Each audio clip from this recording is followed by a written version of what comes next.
I used to believe marriage was a greenhouse until I discovered that the man lying beside me was a gardener who watered his flowers with blood. When my brother gave me the steak knife, he smiled meaningfully. "You'll need it, Mingyi." Now, as I grip it, watching the pulse in my husband's neck, a voice inside screams wildly, "It's time." I picked up the steak knife beside the white porcelain plate, slowly tightened my grip, calmly and deliberately. Before the wedding, my brother brought back this set of cutlery from Germany as an engagement gift. He personally picked this knife out from the box and handed it to me. He grinned like a sly fox. "You'll need it, Mingyi. Not for making salads for that man." He took my hand, placed the hollow-handled knife in my palm, the tip pointing toward me. I looked into his half-smiling eyes, which seemed to hold a trace of genuine emotion. He watched me quietly, his dark eyebrows finely drawn, then turned the knife around. "But for when you want to leave." Now, I examined the knife in my hand. It has indeed become my favorite thing over years of being a housewife. Its smooth, cold curves are perfect. The serrated edge so sharp it can easily slice through tough, sinewy steak. The hollow handle, shaped like a fish's belly, is light, comfortable, and efficient. Perhaps it would be exceptionally elegant and swift when slicing through someone's artery. "What are you thinking about?" Song Ziwan's voice snaps me out of my thoughts, and my gaze reluctantly shifts away from the elastic artery in his neck. I look at his face. Time has been kind to him. Even past 30, he remains strikingly attractive, his demeanor having shed its youthful rawness for a mature steadiness that inspires trust. "I really want to kill you."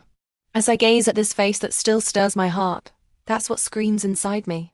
I set down the knife and fork, push the condiments toward him, rest my chin on my hands, and ask coyly, "Darling, will you be home for dinner tonight? You said you wanted to try boiled fish last time. I learned how to make it from Auntie Zhang.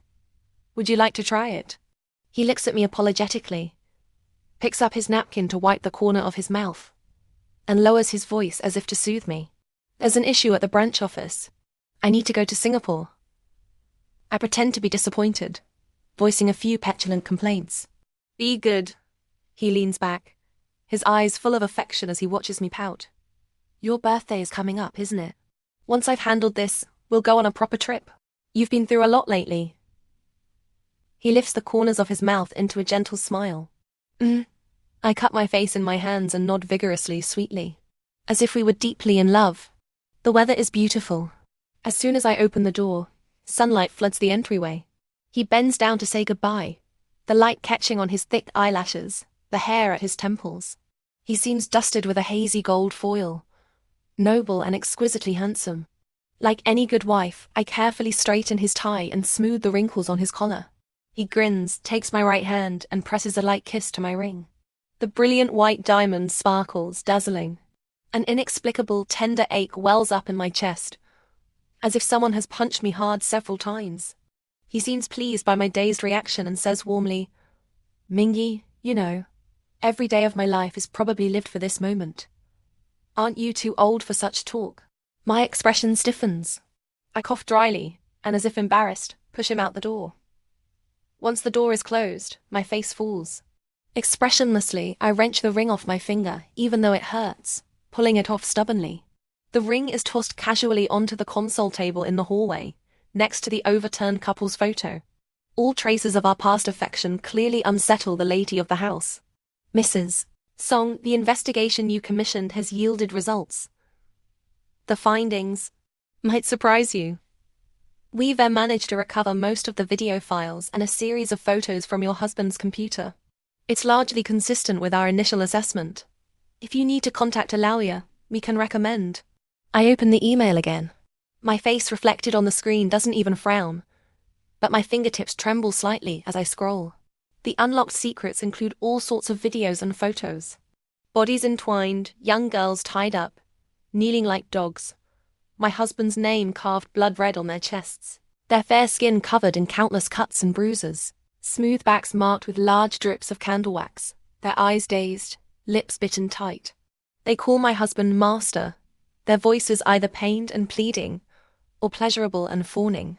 And Song Ziyuan handles these girls like toys, tormenting them, indifferently stubbing out cigarettes on their skin, pouring wine over them. until I can't take it anymore. I rush to the sink, retching in disgust. Only when I've emptied even my bile do I slowly collapse, curling into a ball. Alawia, I retort. I'm not getting a divorce. My nails scrape against the windowsill, making a harsh sound. The person on the other end clearly didn't expect this response and stammers, falling silent. He betrayed me. He betrayed our marriage. He promised me. I tilt my head, looking at my reflection in the window, as if seeing that cold, earnest young man who knelt on one knee before me, speaking his sincere vows. What did he say back then? He said, "Mingyi, I hope you can be like a flower in a greenhouse, untouched by wind and rain, untroubled by heat or cold, needing only to bloom. And I will build that greenhouse for you, all my life. The sun is so bright, but I only feel cold, as if all the warmth has been sucked from my body. A chill that makes me shiver from the inside." I lean against the glass window and let out a low laugh, almost laughing until tears come. You think he'll get off that easily?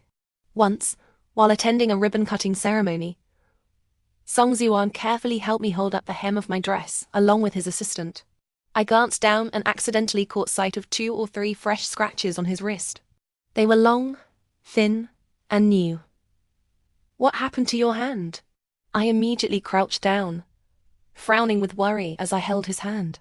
He was taken aback, a complex emotion flashing across his face, but it quickly softened into a look of slight embarrassment. "Last month, darling, didn't you say you wanted a cat?" He helped me up, comforting me instead. "I went to pick one out this morning, but an unruly one scratched me a few times." He gently rubbed the scratches, a tender smile on his face. "How disobedient," he murmured. At the time, I didn't think much of it.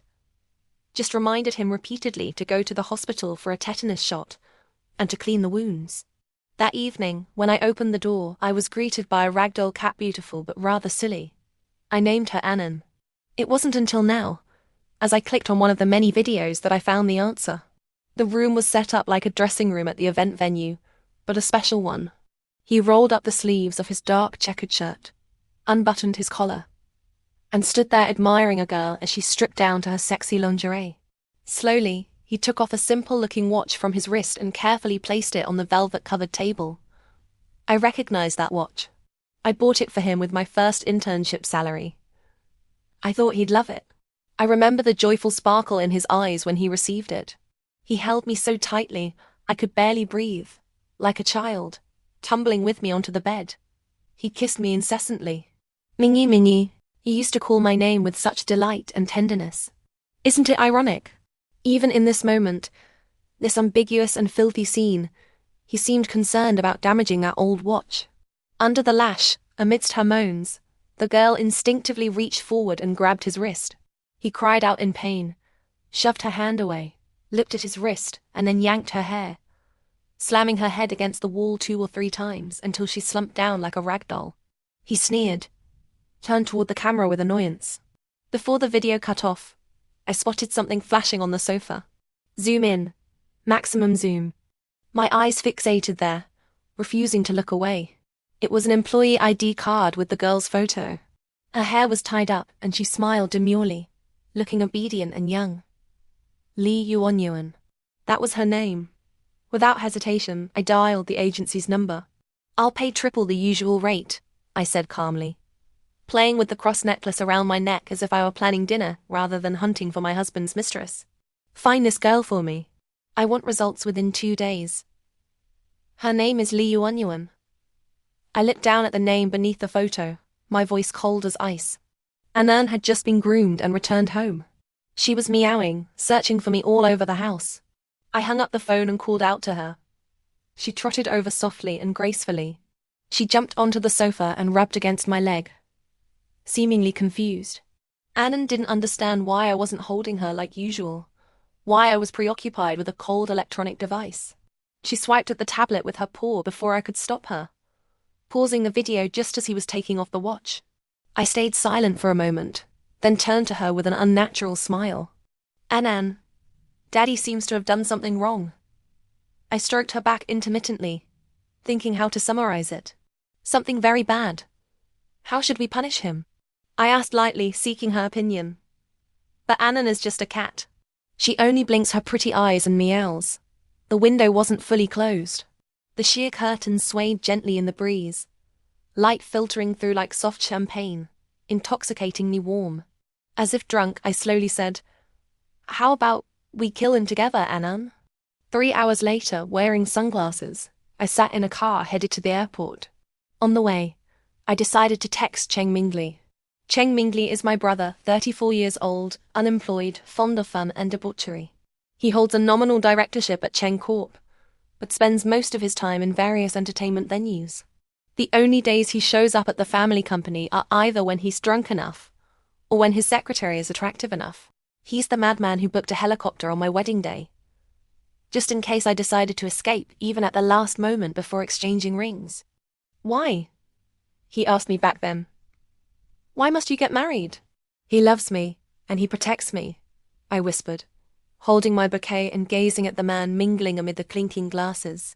I typed out a long message, deleting and editing until only a few words remained. "I want to see you." Half a minute later, he sent me a location pin, an overseas casino. "Come," he said. I arrived in the evening.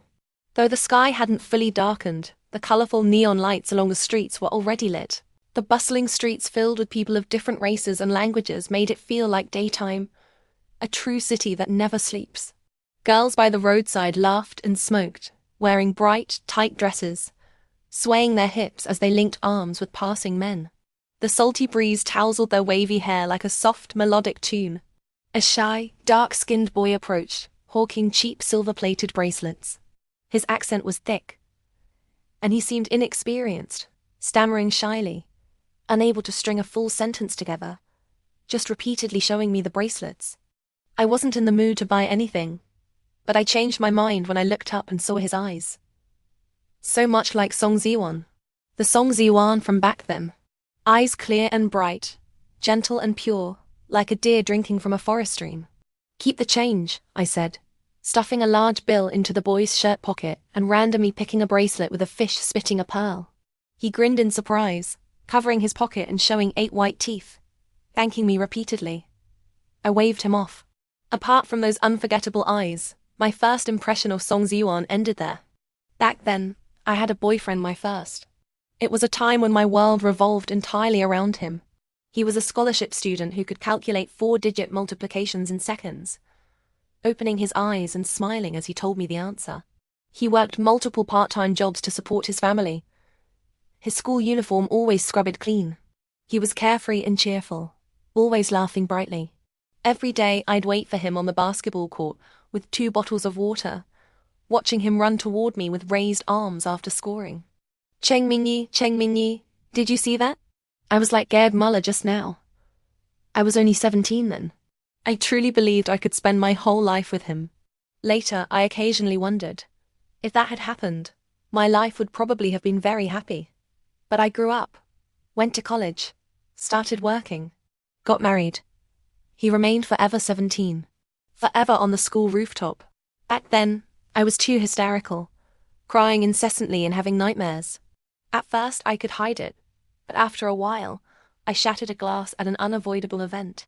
My father promptly packed me off abroad. He was always well-mannered, never losing his temper. He just lifted his eyelids, looked at me as if evaluating a failing project, and coldly issued his decree. "If you haven't figured it out, don't come back." Cheng Mingyi is a daughter of the Cheng family. She must not tarnish the family's reputation, must not be its disgrace. I understood. I was sent to study at MAT. I didn't learn much, mostly sleeping in the back row. Sometimes I'd startle myself in the mirror. Sickly pale, with smoky eyes, long fake eyelashes, a lip piercing, and waking at midnight to drink. I looked like a ghost. Those who stayed around me were bar friends who encouraged me to max out my credit cards. One day I attended a class whose name I can't even remember. Song Ziwan walked in. By then, he no longer resembled a young deer, but rather a perfect, unerring hunter. His demeanor was gentle and restrained, his bearing elegant and noble. He sat beside me, faced forward, and showed a faint, soft smile. It felt like a weary traveler, after a long and arduous journey, finally seeing a warm, glowing cottage, letting out a sigh of relief and collapsing at the doorstep, unable to move another step. How strange, I thought. His dark eyelashes fluttered slightly, his voice a bit hoarse. Cheng Mingyi, long time no see. The phone screen kept blinking. I watched quietly as the fluorescent light slowly died out, only to flicker back to life again, cycling endlessly. I had no choice but to answer. I didn't speak. Instead, a soft chuckle came from the other end, as if forgiving my inexplicable bad mood. Darling. Song Ziwan's voice was unhurried and unbothered. I didn't respond. He didn't seem to care, continuing as if he didn't hear the noise around me. The hospital informed me that Dad finishes his treatment the day after tomorrow. The family hasn't gathered in a long time. How about I arrange a dinner this time? What do you think? I followed the waiter through the roaring dice tables, changed my tone, and answered with a smile. Sure, whatever you say. I won't get involved. You always arrange things to his satisfaction. I praised him. No wonder Dad likes you. His son-in-law the most. Even I have to take a back seat, I added, feigning discontent at my father's favoritism in a low murmur. He chuckled softly on the other end, his voice gentle. Then I'll make the arrangements. Mingyi, you will be back, right? Song Ziwan asked calmly and confidently. I stopped walking, the fake smile wiped from my face. No one knew about this trip abroad except Cheng Mingli. I clenched my necklace, the sharp metal digging into my flesh. The tangible pain suddenly made me realize something. Expressionlessly, I moved the phone away and glanced at it. A bloody, foamy sensation seemed to rise in my throat, choking me. Was there something you needed to do abroad? The concerned inquiry continued from the other end. I restrained the urge to smash the phone to pieces immediately, and slowly said, There's an art exhibition I wanted to see, and I'm by the way visiting brother. I forgot to tell you. Dad must miss Mingli too. I'll bring him back. I changed the subject lightly. Come back soon, he sighed. Mingyi, I miss you. He said it so tenderly, with the pity one might show a fragile, spoiled piece of porcelain. Would I run away? You're away on business even when I'm home, so we still don't see each other. I pretended not to understand the implication in his words. This is different, he laughed. This time, his laugh wasn't as perfectly fake as usual. I'll be back as soon as I can. I hung up. The waiter led me to the spot. Mr. Cheng is at that table. He thoughtfully pointed out the location and turned to leave. Wait a moment. I stopped him. Could I have a glass of ice water? I smiled. The gambling table was surrounded by people. Cheng Mingli lounged on the left, sleeves rolled up, holding a cigar. He had lost weight since I last saw him, looking more refined and scholarly, but this leanness leaned more towards aloof arrogance, as if even if the world were consumed by fire, he would only watch coldly as the flames burned the horizon, wearing a scornful, condescending smile, and say, How boring. He had just won a big pot. The chips piled up like a small mountain on the table. Onlookers urged him to place another bet while his luck was hot. Just then, the waiter brought my water, softly saying, Miss Cheng, enjoy. I nodded to him and deftly dropped my phone into the glass. Put the water and the tip on that gentleman's tab. I pointed at Cheng Mingli. He looked up and saw me then. He smiled. The waiter was startled for a second, but immediately took the glass away. The casino saw all sorts of strange guests every day, and I wasn't the strangest. Cheng Mingli swept the chips on the table towards himself. People around him exclaimed and tried to persuade him to stay. He just waved a hand behind him, utterly carefree, gathered the chips and walked over. He came up to me and dumped the heavy pile of chips into my arms. Get a bowl of longevity noodles, send it to the private room. He lowered his head, patted my cheek, his eyes smiling as he instructed someone behind him. My Mingyi, happy birthday. When he smiled, the corners of his eyes naturally turned up. His tone was lazy, like a cat basking in the sun, unwilling to move. My actual birthday was today, something even Song Ziwan didn't know. I was a premature baby, born on an inauspicious date, so a master was consulted to change it. Only Cheng Mingli secretly celebrated my real birthday with me. So what if it's inauspicious? He'd said to me angrily as a child, You're my sister, Cheng Mingli. I've got your back. I'll give you all my good luck. Such solemn words coming from a child would make anyone laugh. He pushed open the private room door with practiced ease. "Sit wherever," he said, collapsing casually onto the sofa. "This year's gift. What do you want?" He kicked away a wine bottle nearby and shot me an extremely lazy glance. He was always generous. Over the years, he'd give me anything I asked for without blinking. This time I ignored him.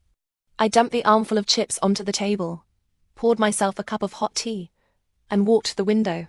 The night wind was cool, but the dark sky was painted lively by the dazzling lights. People flowed through the streets like shuttles, merging with the neon glow. "Mingy, you're unhappy." He said this with a smile, but there was little warmth in his voice. I turned my face away.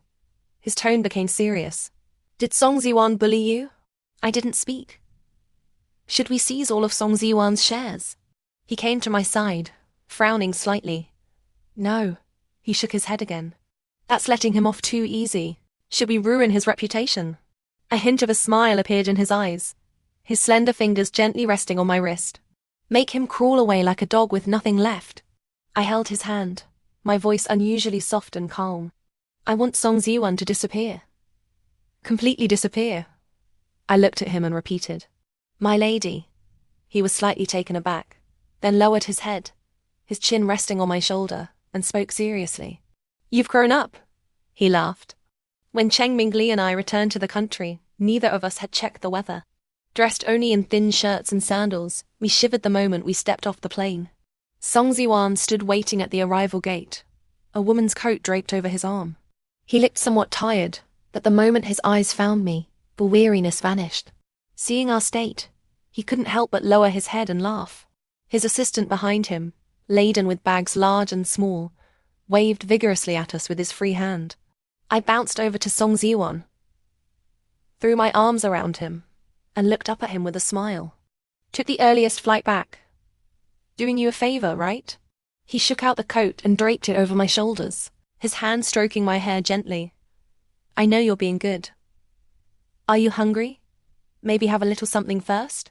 As he spoke, the assistant immediately handed over the bags. I glanced inside. Crab roe buns, chocolate bars, hot milk, it had everything. The aroma of the food was rich and comforting. Cheng Mingli shook his head and sighed exaggeratedly. "Stop showing off.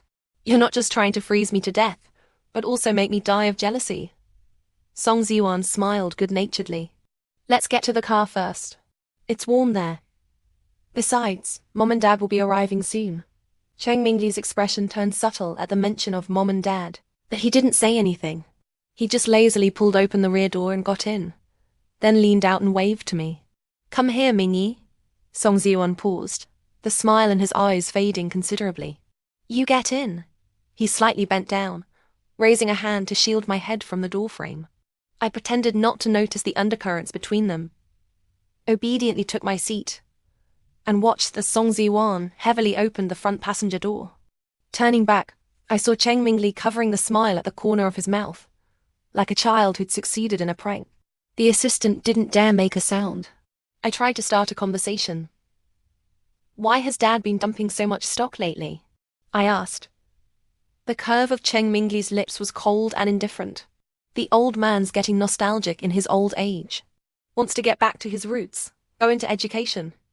"Education," he snorted mockingly. "Dad probably just wants to do something to give back to society while he is still able," Song Ziwan said. "Give back to society? I sleeping with students and contributing to our nation's population growth," Cheng Mingli retorted rudely. I gave him a light kick under the table. Song Ziwan didn't reply, just smiled dismissively. He didn't care about such scandals. As long as there was profit to be had, he'd plunge into the mud without a second thought. Over the years, he had made far too much money for our family. The chips on Cheng Mingli's gambling tables, the diamond necklaces in my drawers, all had Song Ziwan's mark on them. The old man once said that his temperament was that of a true businessman, always worrying about ethics, social order. The things that constrain ordinary people would never lead to great achievements. Ziwan is a capable man. He had praised him in front of me to Cheng Mingli, meaning that Mingli should use him well. Song Ziwan was a good dog. Don't waste him. Having been in the company for many years, Song Ziwan naturally had formed his own faction. Some busybodies asked the old man why he didn't guard against him. He had glanced at me lightly then and said, "My daughter is still here. Do you think this man can run away?" I didn't think I had that much charm to make him serve our family diligently for 10 years. The only explanation was that the old man saw my true nature. He knew that it wasn't Song Ziwan who possessed me, but that I had accepted Song Ziwan, allowing him to take and ask as he pleased. And if Song Ziwan ever had other ideas, I would personally deal with the problem. Suddenly, someone tugged my arm. I turned my head and met Song Ziwan's concerned eyes. I then realized we had already arrived at Sinan Mansions. The original Sinan Mansions were built during the Republic of China era. Initially a hotel constructed by the French. It had gardens, a fountain, even a racecourse, the architecture purely Roman in style. Later, a defeated warlord from Yunnan retired here, and later still, it was bought by descendants of overseas Chinese to run as a club. It had style, good security, and in recent years had hosted many small, upscale banquets and weddings. I hesitated at the entrance. Cheng Mingli, as if to protect me, strode ahead and entered the room first. Only then did I, arm in arm with Song Ziwan, step inside. I spotted the old man immediately. He sat in a wheelchair, no longer possessing his former authority. His fingers and wrists were swollen, his face like soft dough, a vague, sickly aura seeming to hang over his features. Mother wore a haute couture suit, eyes closed, fingering prayer beads. She looked like she'd had another facelift, perhaps fillers in her chin. Her face was unnaturally stiff. Hearing the noise, they all looked over. Cheng Mingli casually greeted them and plopped down boldly next to Mother. "Dad, Mom." I was somewhat stiff and reserved, standing behind Cheng Mingli, as I called out to them. The old man just lowered his eyelids and grunted in acknowledgement. Mother spoke politely, saying things like, "Why are you still standing? Sit down."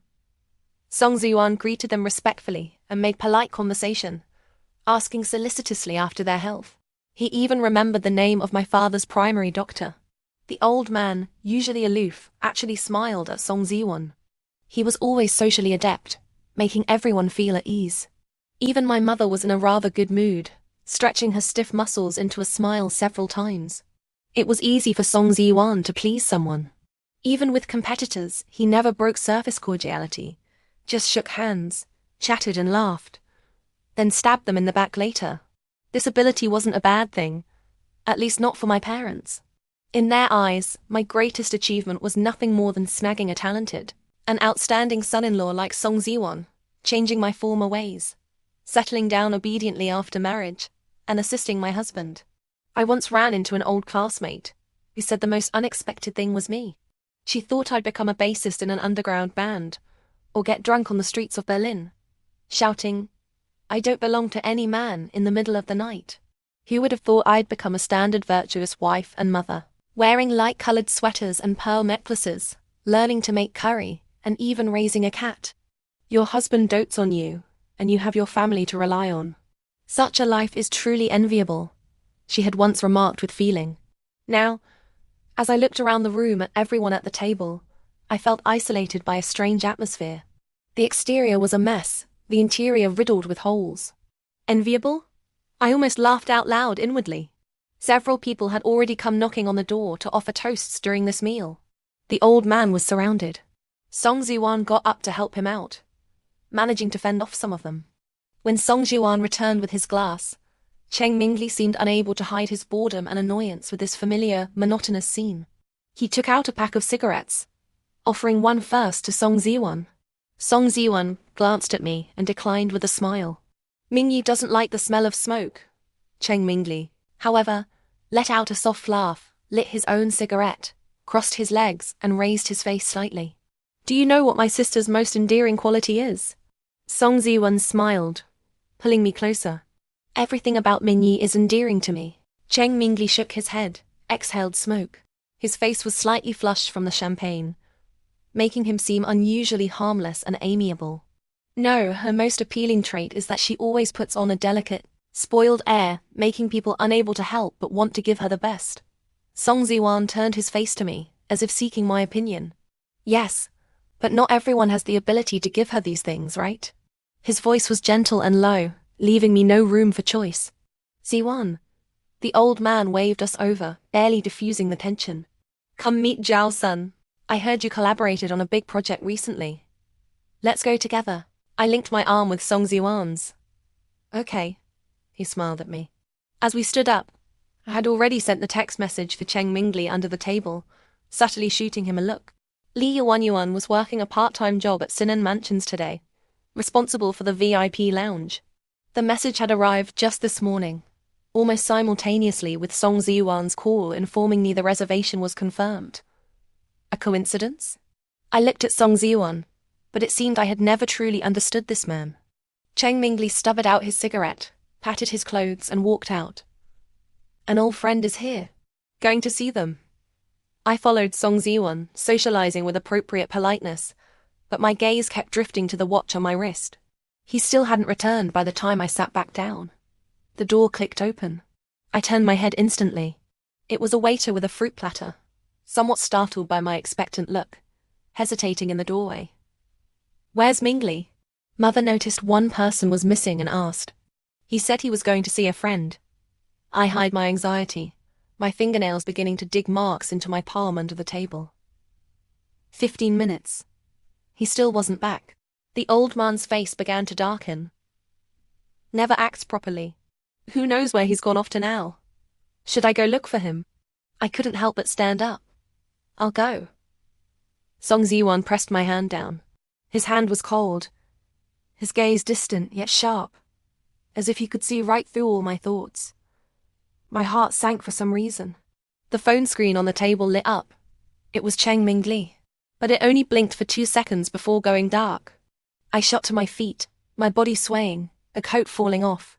The sounds around me became blurry. I remember shaking off Song Ziyuan's hand, rushing out of the room recklessly, running in my high heels towards the lounge, checking room after room. I stopped at the door of 209. I opened the door, walked to the bathroom, and saw Cheng Mingli's back. He stood there, didn't turn around, didn't move away. I stood rooted to the spot, be at a loss. My lips felt warm and wet. I touched them with my hand and saw it was blood from biting them. His voice was flat. Mingyi, don't come over. Be good. I was never good. He should know that. I walked forward in a daze, mechanically. Blood. Stains of blood. A bathtub full of blood, like overflowing rose petals. The girl was pale as a serene sculpture, her hand hanging limply outside. The face from the ID photo, smiling demurely with rosy cheeks, was now stiff and wooden. The bloody water followed the grout lines, flowing towards a corner, winding its way to my feet. She was dead. Truly undeniably dead. Someone pushed the door open from behind, erupting into chaotic screams. When I saw Su Kishan, he was standing up, seeing off a girl with a high ponytail. He saw me, said something to the girl. She turned her head and glanced at me cautiously. A very brief look. She said something to Su Kishan, then picked up her bag and left, almost fleeing. She brushed past me quickly without stopping. Su Kishan was the private detective I hired a while ago. Good professional skills, tight-lipped. When I sat down, the coffee I ordered was just brought to the table by a waiter carrying a tray. I took a small sip. It was extremely bitter, but very refreshing. I had been almost 23 hours without sleep dealing with this mess. What did she say? I put down the porcelain cup. I was asking about the girl who just left. I heard she was Li Yuanyuan's best friend at school. The dead girl was only 21, hadn't even graduated, had plenty of youth to squander, a bright future ahead. He took a large gulp of the lemon water on the side, shaking his head with some regret. Li Yuanyuan's family situation wasn't great. Single-parent household. But you know, art school's expenses are always high. A few young girls comparing bags, shoes, going out to eat and drink, putting on airs like socialites. She'd been involved in online lending since her sophomore year, robbing Peter to pay Paul. People close to her kept advising her, but she couldn't control it. But Li Yuanyuan recently paid off all her debts. Her bags and cosmetics were upgraded. Heard she got a very wealthy boyfriend. None of them ever saw her boyfriend. A dedicated chauffeur would pick her up in a van. She even stopped attending classes because of it. Sukishan handed me the documents on the table. I also checked the consumption records. There were indeed several large transfers in the past few months, far beyond what a normal part-time job could provide. I took the documents, thought about it, and opened them. The numbers on the paper seemed to turn as red as the girl's blood. He continued slowly. That girl said Lee Yuanyuan always had injuries on her. Several times, her friend had to pick her up from the hospital. She said she had fallen or bumped into something, but the frequency of the injuries was too high. Later, for a period, the car stopped coming. Lee Yuanyuan became very irritable, making phone calls every day. Once, drunk, she told her friend that the man had a wife and more than just her as a woman. My hand, flipping through the papers, stopped. Lee Yuanyuan said she knew his identity and was going to threaten his wife. Her friend was worried she'd do something rash, so she secretly called the man's number. Then that van came for her once more. After that, she seemed much better. Hearing this, I closed the folder, threw it on the table, and didn't want to look at it again. When I was investigating Lee Yuanyuan a few days ago, I found out she had worked part-time at Sinan Mansions for a long time. They provide some special services there, he said, his expression somewhat awkward. I smiled, lowering my head to stroke the rim of the cup. My husband is quite famous there, isn't he? He looked at me deeply. Mr. Song is a good customer, generous, but he tends to injure people. He doesn't care much about the sex. What he enjoys is the torment, and he often can't hold back. The coffee suddenly felt scalding. I pulled my hand back sharply. What does your old classmate say about this case? No third-party fingerprints at the scene. No signs of struggle. The surveillance for that section of the road was broken, never repaired. He finished, heaving a heavy, uncomfortable sigh. Barring any surprises, it's basically being classified as a suicide. Has the autopsy report come out? My hands went under the table, curling unnaturally.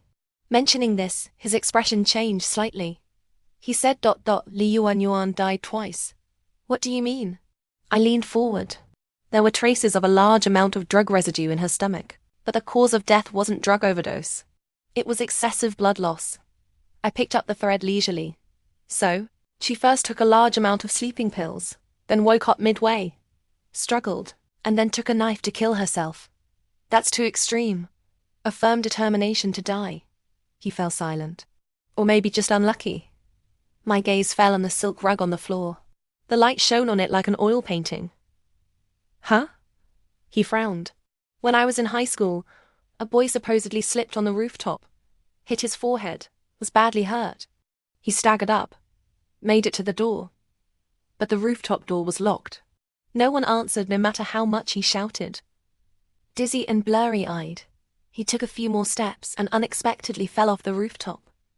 My eyes felt strangely sore. I looked away from the rug.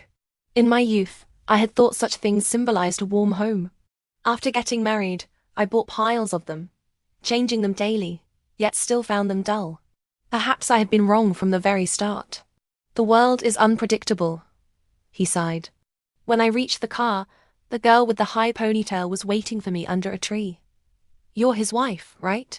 She shuffled hesitantly towards me, seeming to muster great courage to blurt out those words. I neither nodded nor shook my head, just folded my arms and watched her quietly. She didn't really want anything. She just wanted to stay by that man's side. The girl didn't dare look at me, turning her head and muttering in a small voice as if in defense. I nodded indifferently, and was about to leave when she suddenly stopped me, agitated. Her eyes were full of grievance and resentment, her emotions highly unstable. That man is a devil. She fixed her gaze on me, earnest and certain, her hands clutching my bag tightly, as if that could add weight to the truth of her words. He definitely killed Yuanyuan. I don't want him to get away with it. You're not willing to let it go either, right? She looked at me hopefully, as if she'd found an ally. Her face, contorted by panic and urgency, looked somewhat ridiculous. I'll testify. I have evidence. I'll testify for you, but you have to protect me. I looked at this face, as young and lovely as Lee Yuanyuan's, and found it somewhat amusing. It was only then that I seemed to understand why Cheng Mingli always had a cigarette in hand, when smilingly conversing with pretty women. Perhaps only that way could he quietly appreciate their fresh beauty, without blurt-out exposing their foolish acting. I know you can do it. You can probably do just as much as he can. She used a pitiful, forcibly calm expression, trying to sway me, waiting for me to speak and nod. I really couldn't hold it in any longer. If I held back any more, I was afraid I'd laugh out loud on the spot. After all, being a patient, appreciative audience isn't that easy. I reached out and stroked her black hair, offering some kindly advice. When you say these things, you should have a couple of tears in your eyes. Better not be so fluent. Try to sob a little. That will be more worthy of the price of this show, I said with a smile. After all, half his money is mine too. Spending my money to watch such a bad performance puts me in a bad mood. She was taken aback, her hand unconsciously slipping from my bag. I don't understand what you're saying, she said stubbornly. I withdrew my hand, took a wet wipe from my bag and slowly wiped my fingers. Little girl, if you think you're smarter than your good friend, you need to understand that this is not a game you can play. Her body stiffened instantly.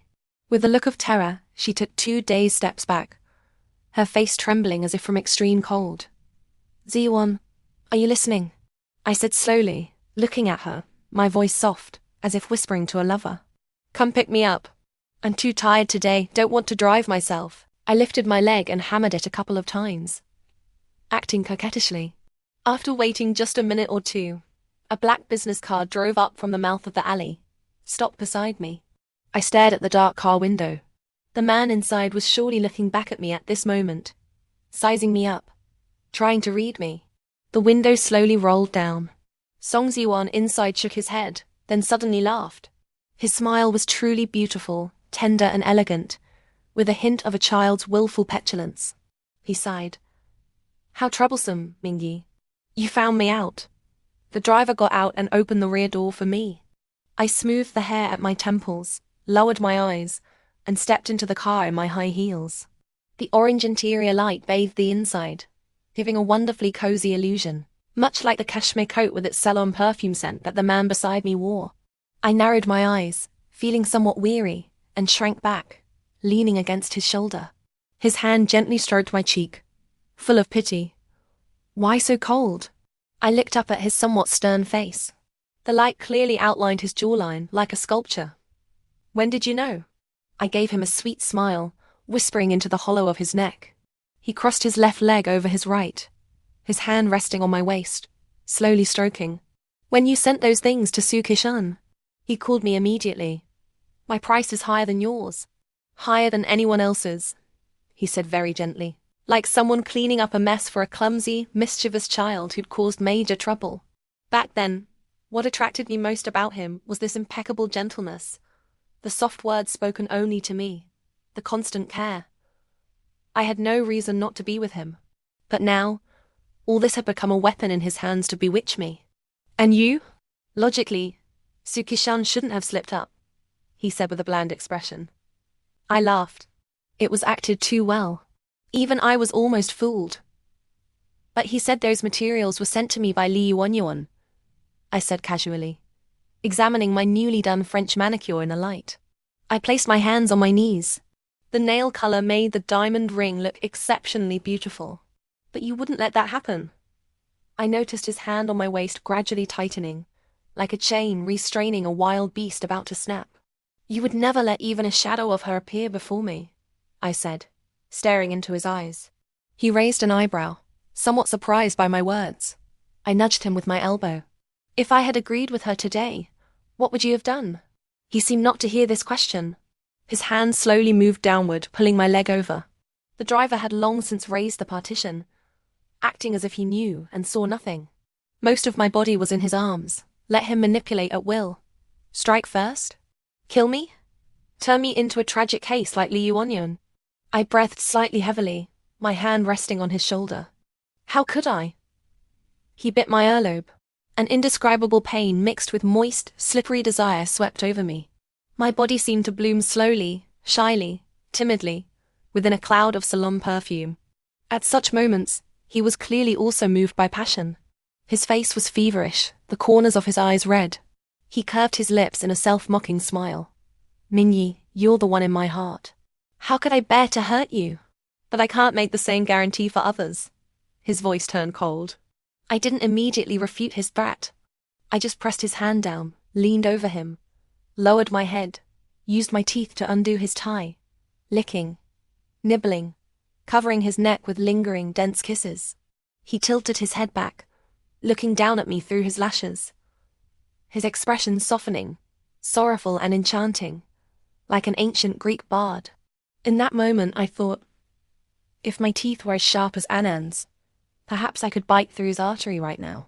When the threatening atmosphere gradually dissipated within this artificially created tenderness, I gently played with the hair at his temple, my tone slow and coquettish. Tell me, what do you want to do? He smiled, withdrew his hand, his fingertips sliding down from my cheek, examining me meticulously, as if appreciating his most complacent masterpiece. His hand stopped at my jaw, suddenly exerting force, gripping my jaw firmly, pulling me close to his ear, almost gritting his teeth as he said, Of course, it's to drag all the people you care about into this hellhole where I've been stuck for so many years. This was the only time in all these years he had taken off the mask and showed his emotions. My face instantly turned pale. I tried to break free from his grip, but the force he used grew stronger, pinning me down fiercely, immovable as steel. The pain made tears well up involuntarily. I never intended for you to see any of this. He looked at my disheveled state with mockery. But since you've seen it, I can only tell you some things ahead of schedule. No matter what I'm like, you can't leave. He leaned in, licking the tears from my face bit by bit. The wet, sticky, tingling sensation made me tremble uncontrollably. The Cheng family will belong to the Song family in a few days. He released the hand gripping my jaw, but I didn't move. I looked into his eyes, those clear, distinct eyes, shining under the warm light like polished gemstones, but they no longer held the radiance they had so many years ago. So surprised. He curled his lips in a mocking smile. The Cheng family's capital accumulation over more than a decade wasn't much more ethical than what I am doing now, was it? Tell me, which scent is completely clean? But back then, the Cheng family wanted to clean up, to transform. All those dark, dirty things, all those shady deals, they wanted to bury them underground. I wordlessly rolled off him, smoothing my clothes with my hands. So greedy. Having so much money but still can't bear to let go of these businesses. Wanting to be clean, yet still wanting the money. Where in the world is there such a good deal? He said. That's why I could marry you. His Adam's apple moved as if suppressing something. It was an all too fair trade. He paused, his eyes brightening. All those unspeakable things, all those things worthy of hell. From now on I will bear them. Only then could I be lucky enough to marry you. Mingyi. The day you nodded and agreed to me 7 years ago, I thought all the luck in the world was on my side. His smile was cold, carrying a sense of utter despair. Money, status, reputation, and you. But is there any place for me in your heart? I avoided his eyes, not knowing what it was I was avoiding that so unsettled me. So many years. Even raising a cat, you wouldn't dare raise your voice at her. Have you ever given me even a moment of genuine preference? He roared. You can't do this. His voice was filled with utmost sorrow. Song Ziwon. I turned my face away, but still spoke. What have you done to the old man? He was silent for a long time, as if organizing words to use as a sharp knife to slice me apart. You're still worried about him now? He sneered. He gave up on you long ago, trading a daughter he looked down on for a willing scapegoat. He only wants to place his son cleanly under the sun. He doesn't care about you at all. I'm wading through muddy waters, and you can't stay clean either. His smile held a trace of cruelty. I felt as if he had backed me to the edge of a cliff, with no retreat. Now, he just misjudged the situation, pulled down from his horse by the very scapegoat he designated. He glanced at the pictures peeking out from the file bag by the seat. If these things had appeared a bit later, he might have been able to catch his breath for a few more days. But now, he shook his head. Mingyi, you've always been the most important. I can't let you run away. He resumed his gentle smile, chilling to the bone. You're insane, I said, looking at him coldly. I am insane. Then what about you? he asked, frowning. He raised his hand, his gaze pitying as he touched the bruise on my jaw from his grip, and said softly, "The one in your heart. Just saying his name feels dirty." "Shut up." My voice trembled slightly, struggling to maintain composure. He laughed, took off my hair clip, my hair cascading down. His hand slowly combed through my hair. "Mingyi, there are some things you shouldn't think about." I turned around abruptly, propped myself up on my elbows and pressed them against his neck. "I told you to shut up, didn't you hear me?" I snarled viciously. Without even realizing it, my body was shaking from suppressed panic. He wasn't angered by my action. Instead, he adjusted his posture slightly to make it easier for me to hold him, as if boredly watching a kitten play fight, not believing these soft paws could hurt him. His hand reached for the tablet beside him and handed it to me. "The password is your birthday. Open it and have a look." I bit my lip and didn't speak. He didn't withdraw his hand, just looked at me with a curled lip, utterly confident. 3 seconds later, I reached out and took it. "A gift. You'll like it," he added. But it was this statement that made my unease spike. My fingertips trembled slightly as I entered the password. The screen lit up. It was an electronic shareholding agreement. It signified that Song Ziwon was about to become the actual controlling shareholder of the Cheng Corporation, with the largest stake, while the old man's shares would drastically reduce to a mere face-saving 3%. He replaced Cheng Mingli as the executive director, the fall guy if anything went wrong. I looked at him pale. "A gift?" He smiled tenderly. "Can this not be considered a grand gift? I will become the master." He reached out, his thumb stroking my lips, speaking softly and slowly. "You will be by my side. Isn't that good? The old man can never suppress you again, never hurt you again. No one will be able to do that from now on." His tone was almost sincere. My gaze fell heavily on his impassive face. "Don't give me that, Song Ziwon. What else do you want?" His voice was hoarse. "Ladies first." I lowered my eyelashes, my body tense. "Send Cheng Mingli to Macau. Let him live a good life on the trust fund. These photos will never leak to the media. I will keep my mouth shut. The shares the old man gave me when we married, they're all yours." I laid out the terms clearly on the table for him to pick and choose. "It's a very good deal. With my shares, you won't have to fear those old guys anymore." My words seemed to excite him. His hands became rougher, stroking my lips until they hurt. His Adam's apple bobbed as he said hoarsely, "Is that really okay? This way, if you leave me, you'll find you have nothing left." He pursed his lips and smiled. I turned my head away, closed my eyes, letting my body be caressed. He covered me from behind, his hot, slightly intoxicated breath lingering around me. We seemed to be on an island surrounded by waves, gradually sinking, struggling to stay afloat, yet refusing to let go, precisely wanting to embrace each other and perish together. His movements were uncharacteristically rough and impatient, almost impatiently capturing cities and seizing territories. I bit my lower lip and made no sound. A cold sensation touched my hand. I froze, touched my face, and found it was wet. With a muffled groan, he relaxed his strength, panting softly with a laugh by my ear. "All these years, I've often thought about breaking your legs, Mingyi, so you couldn't leave the bed. Thought about snapping your piano-playing fingers. Your eyes wouldn't need to see anything either.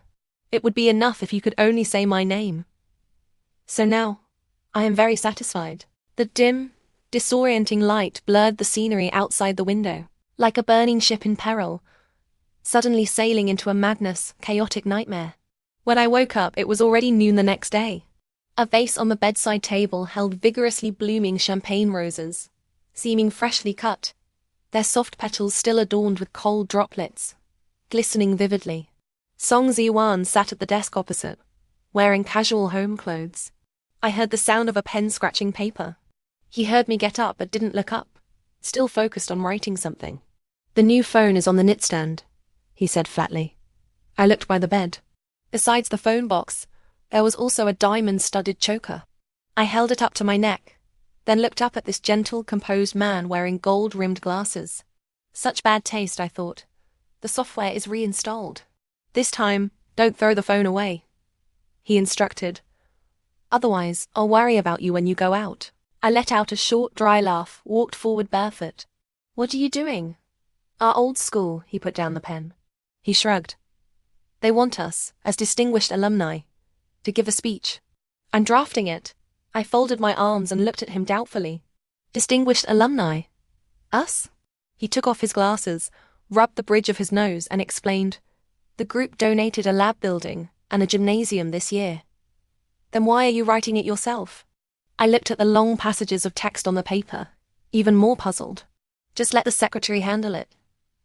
He coughed twice, his expression somewhat unnatural. After all, that's where we met. We weren't close back then. I sighed softly. His knuckles tapped the desk. But if we hadn't met then, you wouldn't have been so close to me abroad either. Back then, you didn't want to go anywhere except by my side. Regarding anything about you, everyone would only contact me. He couldn't help but smile slightly. I really miss that, Mingyi. The room was quiet, dust motes dancing in the halo of light. I fell silent. I just want to go back to our days abroad. He gazed at me for a long time. And what about Li Yuan and the others? I retorted sarcastically. Are you jealous of these people? He laughed incredulously. As he spoke, his eyebrows and eyes became animated. Anyone who could come and bother you, I've dealt with personally. All these years, have I ever let anyone cause trouble in front of you? As for this harmless little quirk of mine, please, try to understand it. His tone was light as he picked up the pen again. I raised an eyebrow. Why did you kill her? His pen stopped. He looked up at me from across the room. I laughed, covering my lips, then went straight to the left drawer of his desk, familiarly took out the cigarette case, extracted a cigarette, held it between my fingers, spun the lighter, lit the tip, and took a drag. Then I turned my head and offered it to his lips. The lipstick mark on the cigarette was obvious. He was quiet for a long time, then took the cigarette from my fingers, grasping my hand along with it. Because she was unknowingly offensive, he said. And troublesome. I don't like trouble. He used the hand holding the cigarette to pat my face. But Mingyi, you don't think I did this all alone, do you? My eyelashes fluttered. What do you mean? He smiled, stood up, grabbed my hand and pushed me onto the writing desk. Trying to trick me into talking. He lowered his head and took my earlobe into his mouth. That's against the rules, baby. He lowered his head and looked at me gently. Forgot to tell you, the 2 listening devices you placed in the room were found the day before yesterday. Be more careful next time, okay? Watching the news? Someone gently nudged my elbow. The person at the next table handed me a bottle of water. I turned my head. A honest, kind face, the type you'd see playing the upright character in a TV drama, came into view. Teacher Key. I took off my headphones and took the water from him with a smile. Staying at home for so long, you have to cultivate some good habits, I said self-deprecatingly. He pinched the water bottle a couple of times. Hey, what are you talking about? I was really worried about you back then. Look at you now, already married. He lifted his head, putting on a dramatic pose of chasing the sunset and reminiscing about the past. I laughed, my mood seeming to improve a bit. What? Is your husband's speech too boring?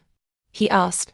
I looked ahead at the blurred figure under the myriad lights, turned my head, and whispered as if complaining. It's not very interesting. Recalling the past, the peach and plum trees speak not. My wife and I sincerely hope. As luck would have it, my name was mentioned from the stage just then.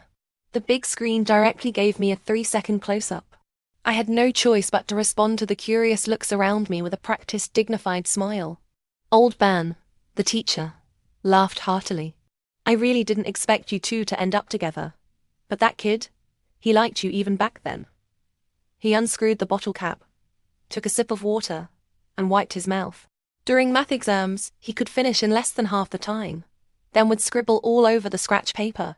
I walked past and looked to see what he was writing. Turns out, it was the 3 characters Cheng Mingyi. He shook his head, clutching his heart with a girlish expression. During the radio programs you hosted, he wouldn't do his work, just lay on the desk listening. Really? I smiled faintly, shaking the water bottle in my hand up and down. Ah, he waved a hand. But it's a real shame. We teachers all thought back then you'd end up with tang ... double quotes. He suddenly stopped speaking, as if choked by a fishbone, unable to utter another word. You teachers really know everything. I quickly picked up the conversation, pretending nothing had happened. He lowered his head, straightened his tie. You kids, you think you're so good at keeping secrets? Which couples got together? Which broke up? We knew clearly. We just didn't say anything about some things. He chuckled. Teachers had youth too, you know. I twisted the bottle cap open, hesitated for a moment, then still looking ahead, said, I really liked him back then. And he liked me too. After a moment, I heard old Ban sigh heavily, leaning back in his chair.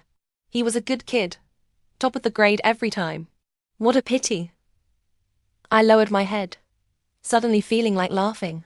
Tang Yiqian, look at you. It's been so many years, not many people remember you anymore.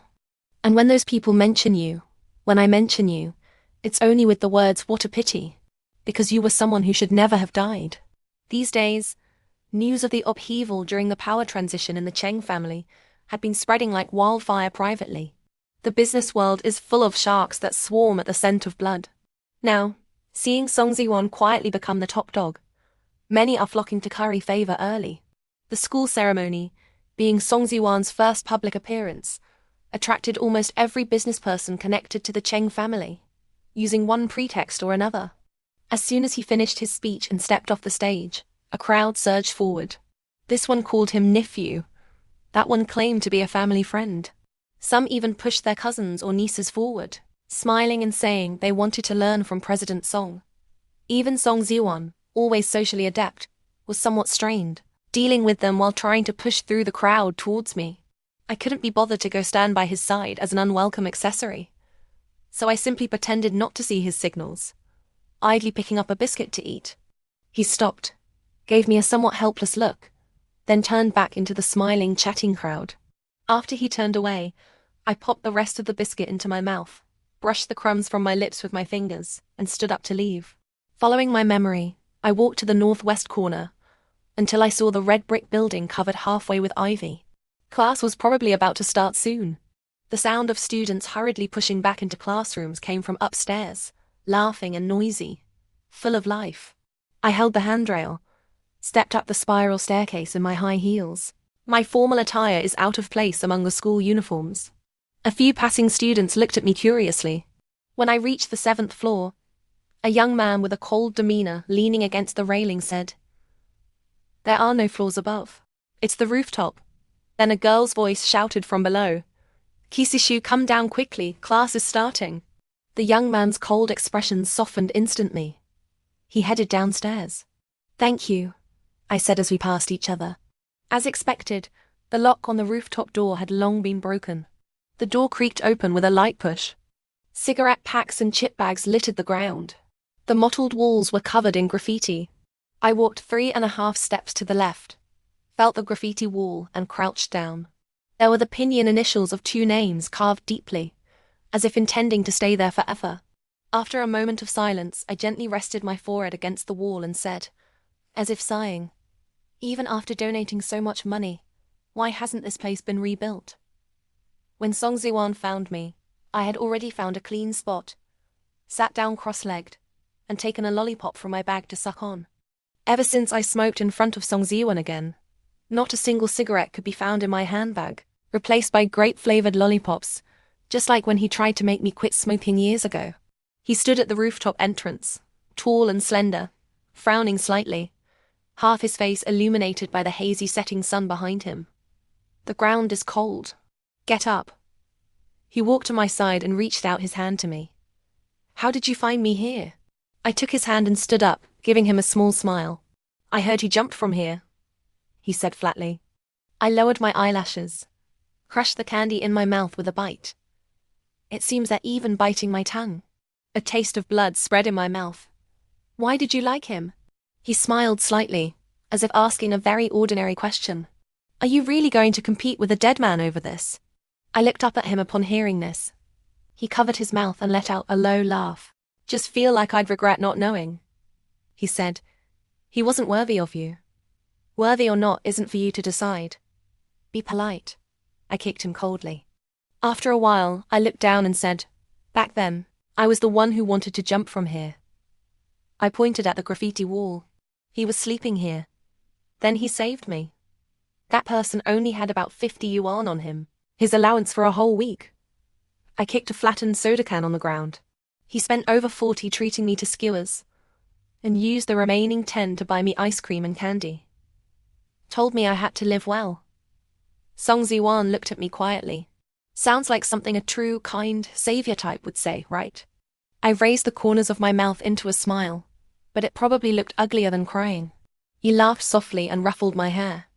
Such a pity. If only I had met you then. I looked at him. He leaned close to my ear and whispered, I would have said to you then, let's die together, Cheng Mingyi. I would have taken your hand and died with you. His warm fingers interlaced with mine. I curved my eyes, provocatively ran the tip of my tongue over his lips. His face slowly turned faintly red, his dark, bright eyes also glistening with moisture. Just as he leaned in to respond, I pushed him away. Madman. Truly a madman, I said disdainfully. He wasn't offended. Instead, he seemed quite pleased as he straightened his clothes. I'm not the only madman around you. Mingyi, I think you might have a talent for attracting madmen. On the ride back, I rested my head on his lap.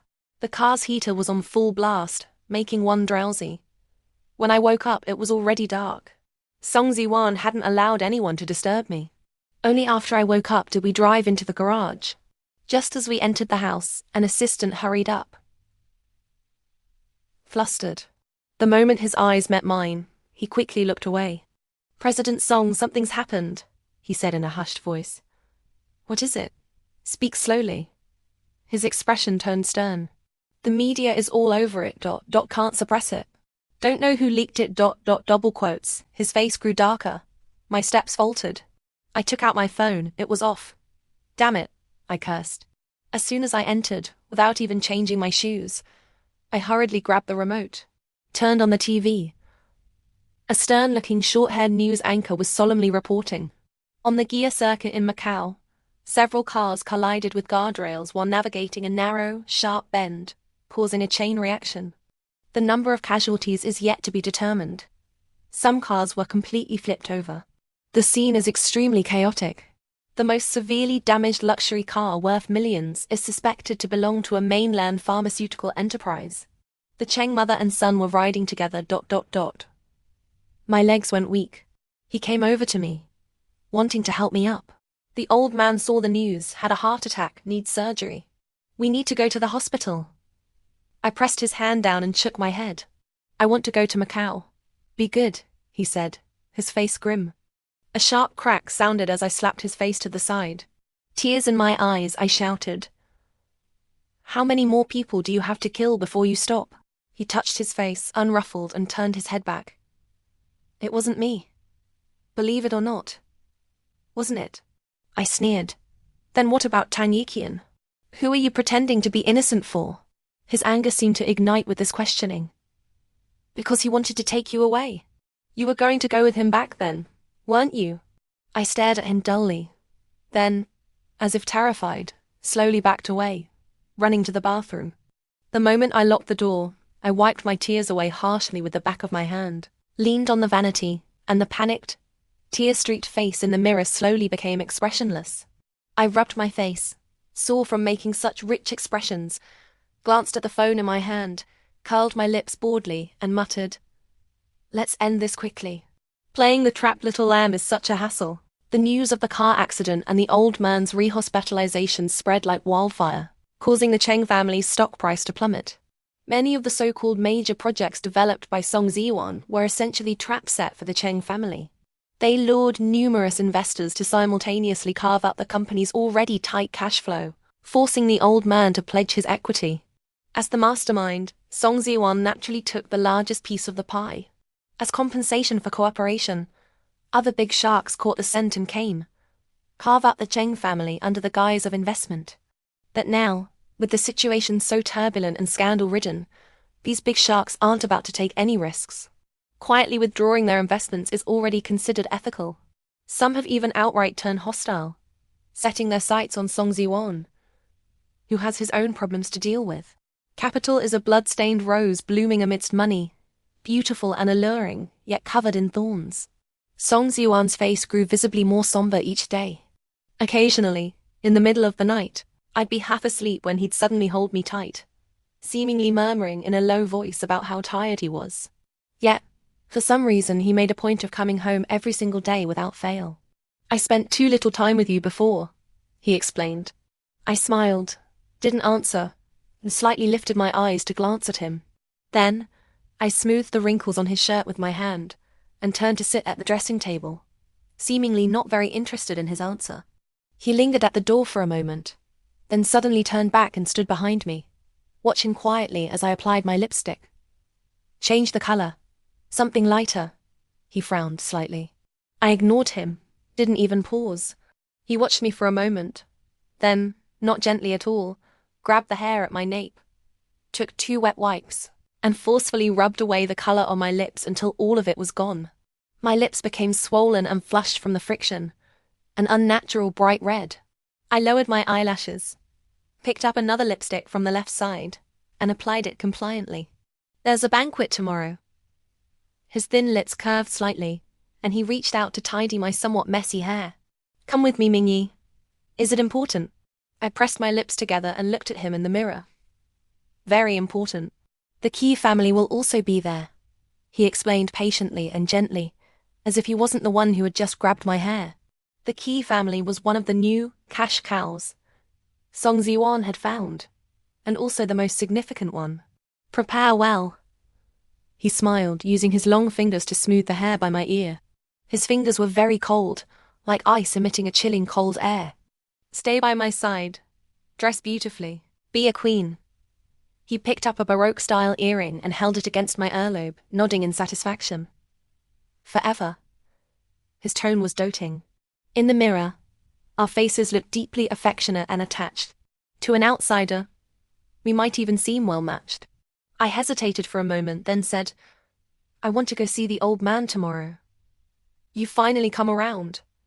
The corner of his mouth lifted slightly, and he raised his hand to pull me into an embrace. "I'll arrange for reporters. When you come out, just say everything is fine with you all. I'll handle the rest. It's enough to let others know the old man's health is still holding up," he said lightly. "At the very least, he can't go at this critical juncture. Have you found brother?" I took the earring from his hand and put it on, like a doll being dressed up.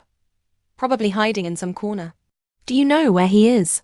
He glanced at me faintly, his expression unreadable. Cheng Mingli was not in that car, as was discovered later.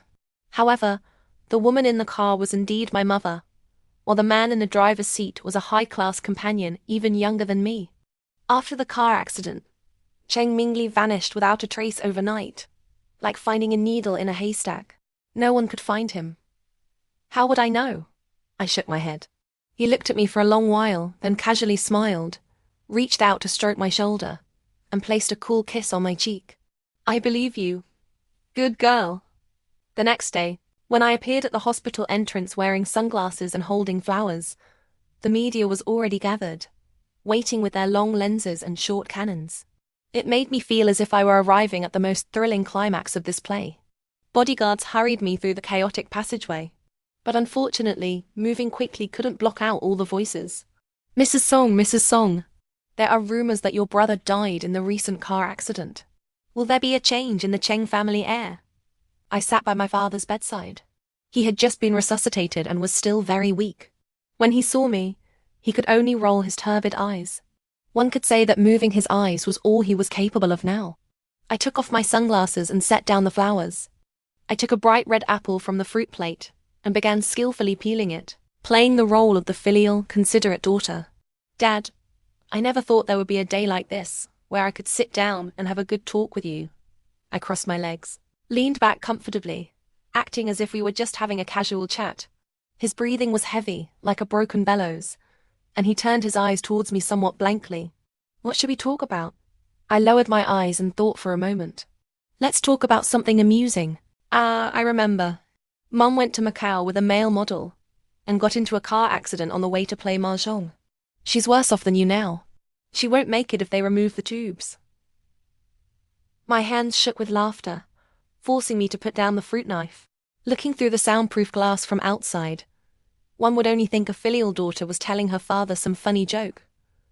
But the old man didn't seem to find it very amusing. In fact, he seemed quite angry, his breathing becoming more and more labored, the numbers on the monitor fluctuating wildly. Look at you, flying your colorful flags outside for so many years, but you never knew your wife was playing games no less complicated than yours. I laughed, my body trembling with amusement.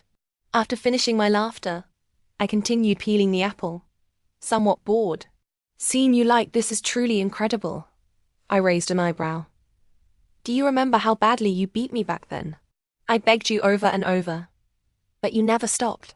I suppressed my smile, my voice hoarse.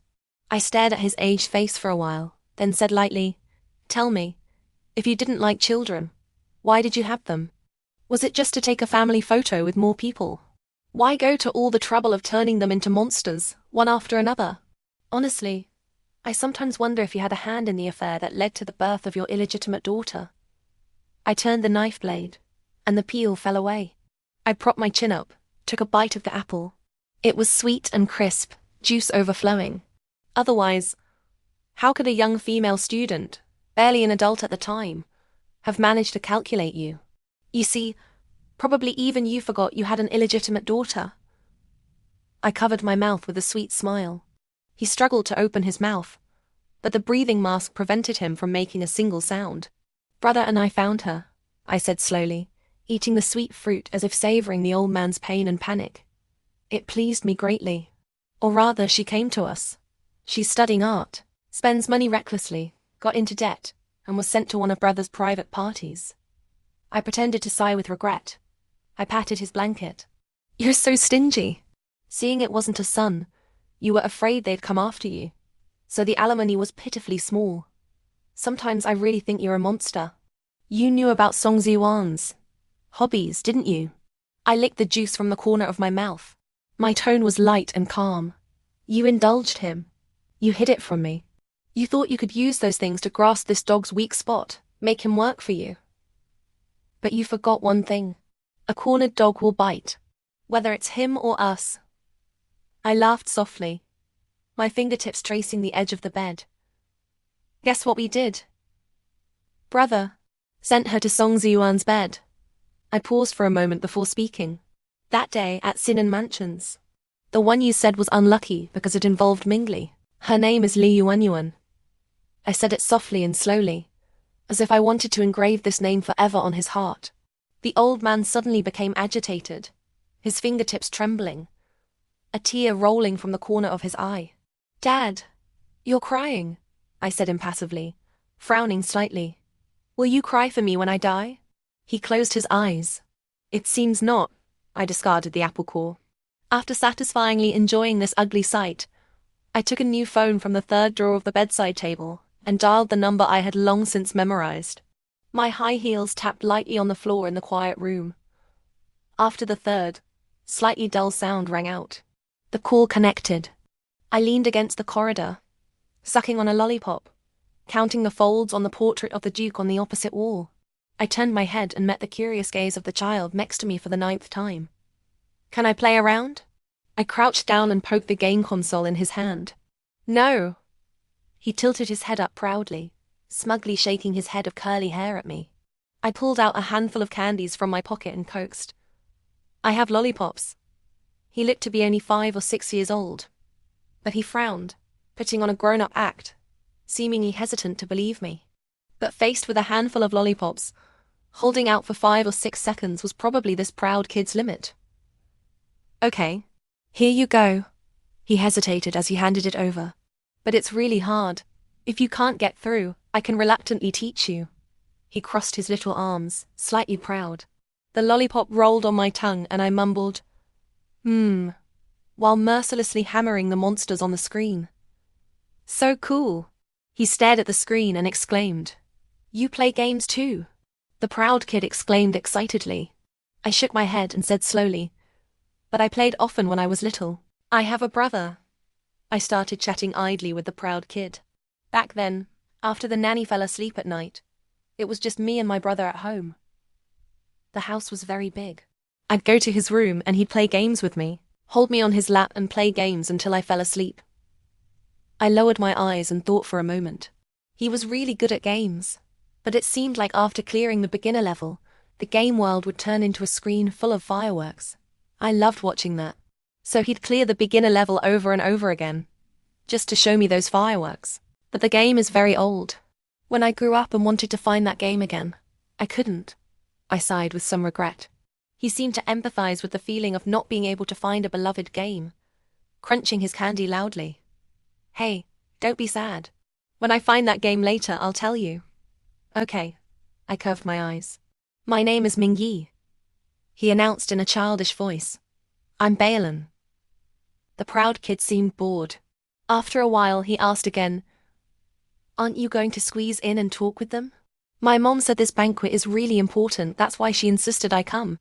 He swung his legs and muttered, I should be reading comics right now. I kept my hands moving, squinted and smiled. Because it's not my cue to go on stage yet in current script. He blinked and asked, go on stage? You know those villains in comics, right? The kind I thought for a moment, then said with a curved brow. The ones who fight the main characters to the death, have evil superpowers, and appear at the very end to say a bunch of blah blah blah, before being defeated by the universe's most invincible righteous and kinless protagonist in one chapter. Are you the heroine then? The proud kid's mouth instantly formed an O, his eyes sparkling. Nope. I smiled innocently like a little white flower, looking at the screen displaying a large mission complete with satisfaction. I'm the big villain, the kind of villain who doesn't talk much. I stuffed the game console back into his arms and casually took the lollipop lying beside him.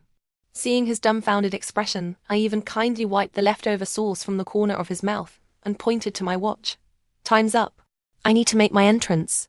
Eating too much candy isn't good for kids, I said with a sincere look, ruffled his curly hair and turned to leave. Soon after, the proud kid's terrified shout came from behind. Mom, the villain is coming out. The elegant piano music and the guests' laughter covered up this small interlude as I slowly made my way downstairs.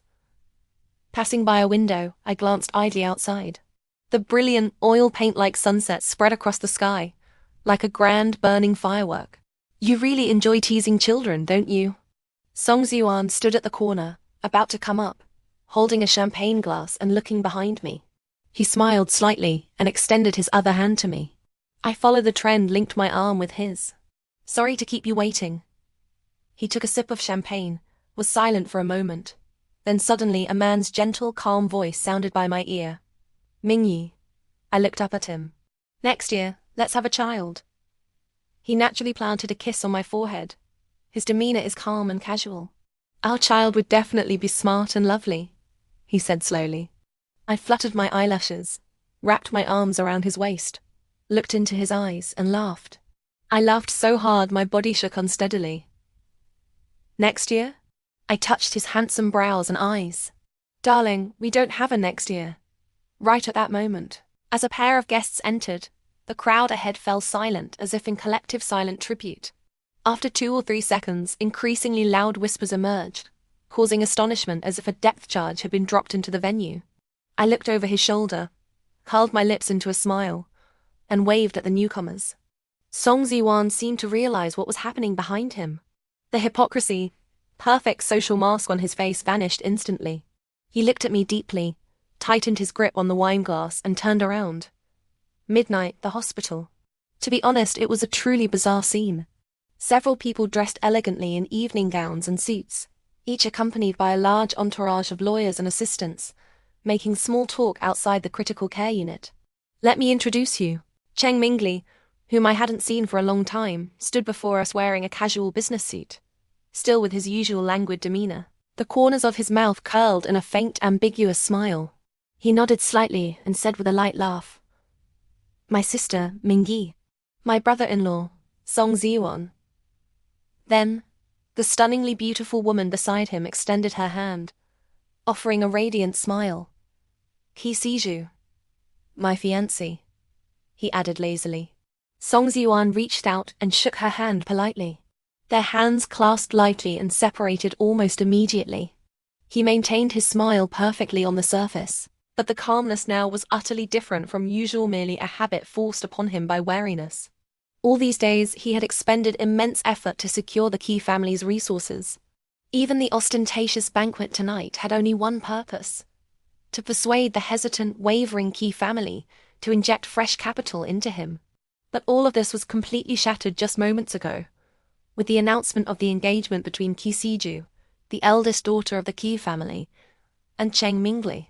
The Key family had chosen their side, even staking a daughter in the process. Cheng Mingli and Key Siju both wore expressions of polite detachment, without even any physical contact between them. But they had an engagement. That was enough. Introduced by friends, love at first sight. That was their official explanation for this engagement. Really sorry, we originally wanted you to get properly acquainted at the banquet. Cheng Mingli's voice softened, and he sighed. But we never expected to hear such terrible news. After all, no one wants to see something like this happen. Key Siju offered a bland consolation. I glanced around the room. Probably the only person here who didn't want to see this terrible news was my husband, who thought he had everything under control. The old man was on his last legs. Probably tonight. His departure was never something to grieve. I'd even bet many people would be willing to raise a glass and dance for it. But once he was gone, Song Zuan, who hadn't yet solidified his position, would immediately find himself surrounded by wolves. Just dealing with external forces would be exhausting enough, not to mention the sudden reappearance of Cheng Mingli alive and well, and the massive family capital behind his fiancée, Miss Key.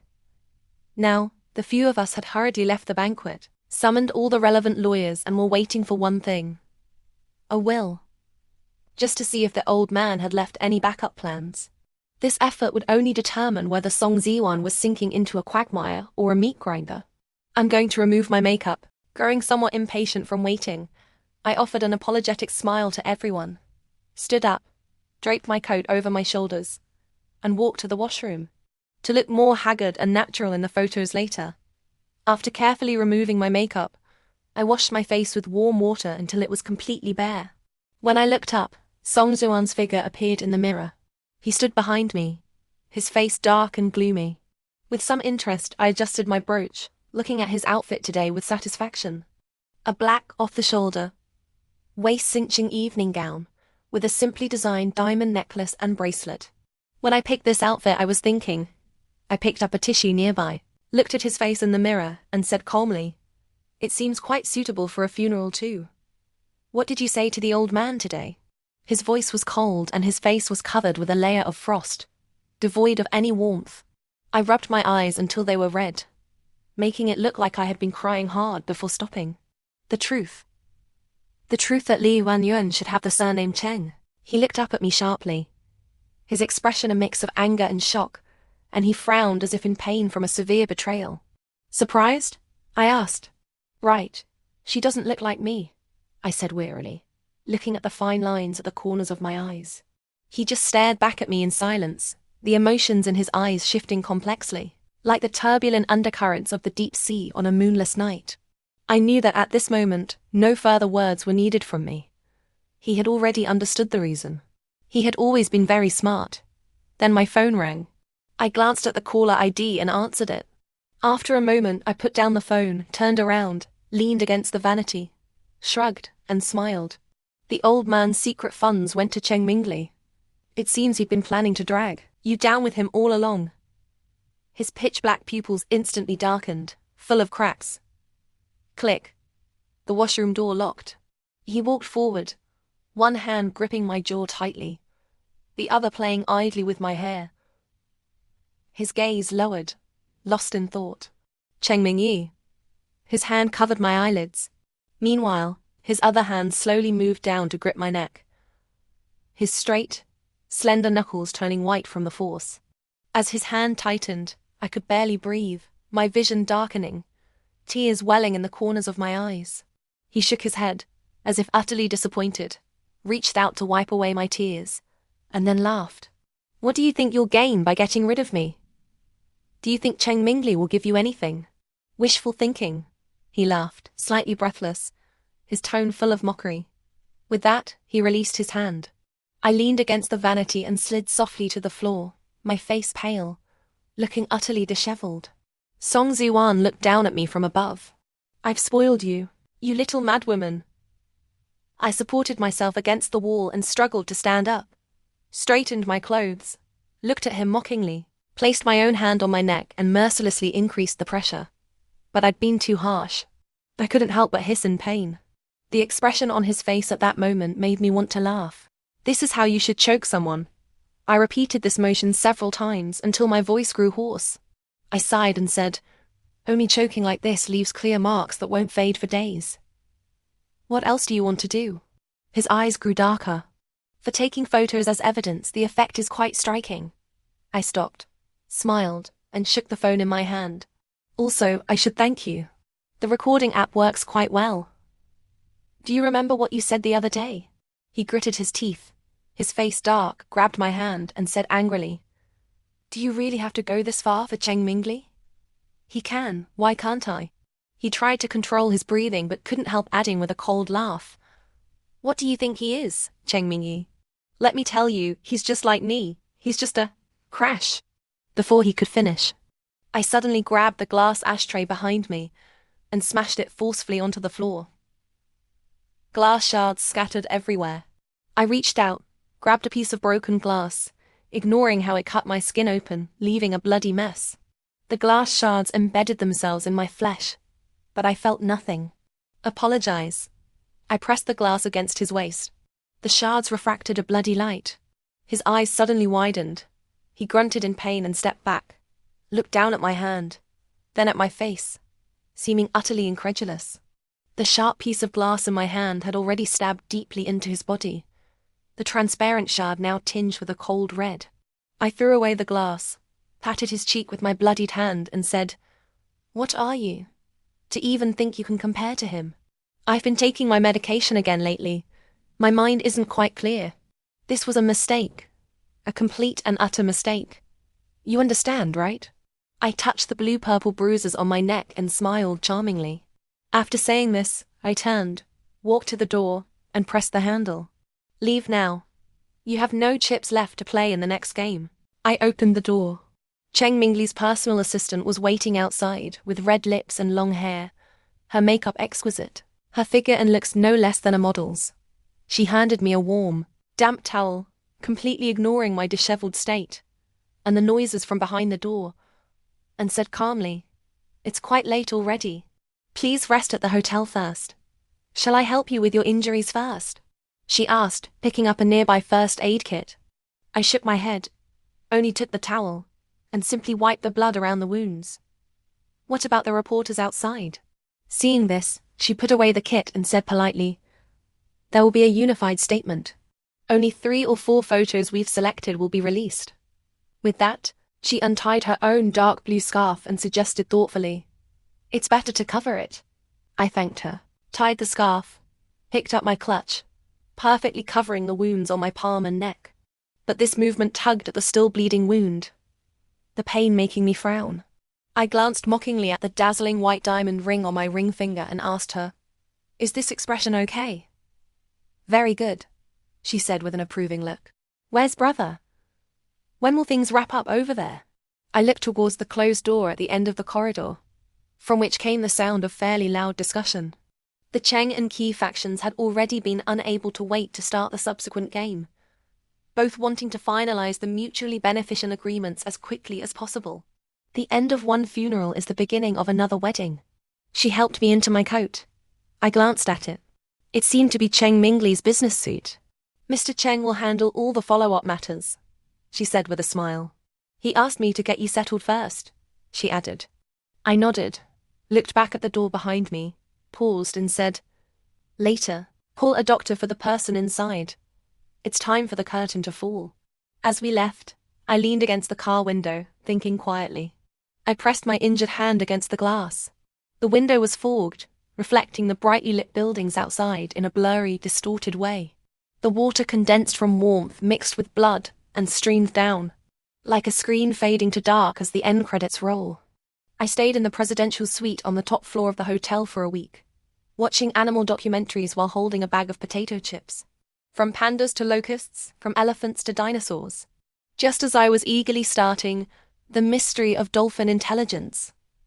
The beautiful assistant knocked on my door. She said, "Mr. Cheng asked me to bring you home." A week was enough for the outside world to turn upside down.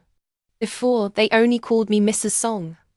Now, everyone respectfully addresses me as Miss Cheng. I arrived at the home Cheng Mingli spoke of. It was a villa in the distant suburbs, nestled on the mountainside, quiet with few people around. White snow and frost covered the woods, and tall poplar trees lined the foothills. When I arrived, he was leaning on the sofa casually flipping through a book, a cigar in his hand. Amidst the misty haze, his posture was lazy and relaxed. Hearing the sound, he looked up and met my gaze. Sunlight streamed through the floor-to-ceiling windows onto his face, dyeing his eyelashes a charming, distant light gold. He put down the book and smiled, and it was like the first snow melting. "Brother." I walked towards him. He put down the book and patted his leg. "Come here." I obediently lay down on the sofa, resting my head on his knee. Beside us was the book he had just closed, Camus' The Stranger. "I've wanted to bring you here to see this for a long time," he said, stroking my hair. "A few years ago, I started a shell company and bought this land. The house has the old-fashioned fireplace you wanted. Even the stair railings are the style you like. I've collected many nice white wines in the wine cabinet. There's a telescope on the terrace. There's a small wooden cabin and a lake out back. In spring, many flowers bloom along the road." He mentioned things as they came to mind, chattering away as if wanting to give me all the best things in life. I listened to him quietly, just like when I was 5 or 6 years old, wide-eyed, watching the fireworks bloom on the screen again and again. "Everything here will be ours." His voice was very soft, as if afraid to disturb some beautiful dream he didn't want to wake from. "What I promised you back then. See, we did it together. Ming Yi." He rested his chin softly on my shoulder. "Welcome home, Ming Yi." A tear fell onto my collarbone, scalding my heart. The old man's hands were never clean. Even a child could recognize the nature of his deeds. Once, Cheng Mingli and I watched as the old man said something, and his underlings attached weights to a struggling, writhing sack and threw it into the northern river. With a splash, the sack sank. I trembled with fear. The old man just raised his hand to slap me. Cheng Mingli intercepted it for me and received a beating in return. I cried while applying medicine to his wounds. He looked completely nonchalant. He told me he was my brother, and he would always protect me. Later, during the new year, the number of uncles and who came to visit suddenly decreased significantly. The old man was either throwing tantrums or making calls to curry favor every day. Cheng Mingli said they had all been invited for tea, and our family might be next. "Stay away from the old man during this time. I'm afraid he'll take his anger out on you again." He frowned and urged me repeatedly before leaving for boarding school, chattering away like a little old man. I nodded and promised I would steer clear of him. But the old man still found me. That day, he didn't get angry or hit me. He just said calmly, "There's an uncle who likes you very much, Ming Yi. Tell your mother to pick a pretty dress for you. I'll take you to the uncle's house for the weekend." I still remember Cheng Mingli's expression when I returned. The teenager clenched his fists, his face ashen, standing in the cold wind in thin clothes. He had somehow heard about this, climbed over the school wall and run back. As soon as he saw us get out of the car, he lunged at the old man like an angry lion. The old man glanced at me and had the bodyguards pull him away. I held Cheng Mingli's trembling hand, so calm that I couldn't believe it myself. I even smiled and said, "He promised me he wouldn't hit us anymore." Cheng Mingli's expression froze on his face, a kind of shattered, heart-wrenching pain, as if tearing a person apart from the depths of their soul. That night, he held my hand and stayed by my side. He said over and over again, "I'll make him pay. I'll make them all pay." We, too weak, could only hold each other's hands, convincing ourselves with useless words. He swore to me, "Mingyi, one day I will snatch Chengcorp from that man's hands. I want us to walk under the sun. Innocence, clean, without having to live in fear anymore." I said okay. Hearing this, he smiled at me in the darkness, his face glistening with moisture. Thinking of it now feels like a lifetime ago. After that night, we never mentioned it again, tacitly ignoring it as if it had happened to someone else. Life at the villa wasn't as carefree as I had imagined. Cheng Mingli seemed to want to teach me everything about the Group S affairs in just a few days, cramming it all into my head. Lessons in the morning, lessons in the evening, and video conferences at noon. Now I even dream about annual reports. The only happy thing was that I didn't have to cook here. Cheng Mingli cooked himself. He seemed to have forgotten my years as a housewife, still treating me like the child who couldn't do anything. He had always understood how to satisfy culinary desires. He could cook a few dishes from Chinese cuisine, Western pastries, Wayang cuisine, and Cantonese food. I was happy to be idle, sitting on the soft shag carpet before meals, drinking a glass of red wine, watching the food slowly emit steaming, fragrant aromas.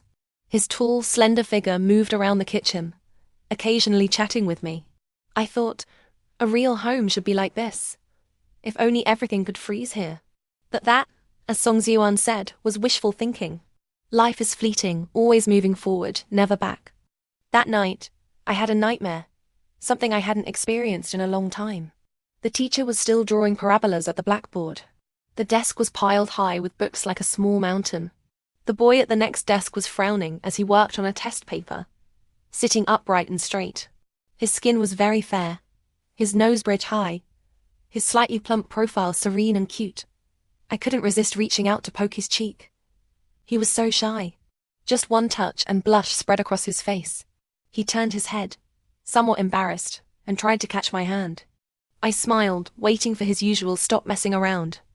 But I saw him open his mouth, and blood gushed out in large mouthfuls, staining his school uniform, staining my hands.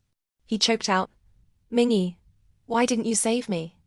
Mingyi, why didn't you save me?" I woke up covered in cold sweat, unable to sleep anymore. I simply got up, wanting to get a glass of water in the living room. Walking down the stairs, I saw a faint light in the quiet living room. Approaching, I found Cheng Mingli sitting there, engulfed in smoke. His expression cold, his demeanor lazy and weary, the ember of his cigarette glowing and fading. "What's wrong, Insomnia?" I turned on the light and sat down. "The troubles of the successful you wouldn't understand," he said upon seeing me, handing me a pre-cut cigar. I shook my head. "I quit." He laughed, withdrew his hand, and tossed the cigar onto the table casually. "Quitting is good. Reading this book again." I noticed the book by his hand and reached for it. His eyelashes flickered, and he pulled the book away, placing it on the other side. "Nothing worth seeing. Let's go for a walk. I'll show you something good." He threw a coat at me and stood up. "See what?" I wrapped myself tightly in the coat and followed him, only to see him heading towards the terrace. He was only wearing a shirt. As he pushed open the terrace door, the wind billowed his shirt. He stopped at the doorway and said gently, "Don't open your eyes yet." I obediently closed my eyes. His hand covered them, warm and dry, carrying a faint scent of tobacco and alcohol. He guided me outside, his hand still over my eyes. "Look up," he said. I opened my eyes. It was a night of excessively brilliant stars.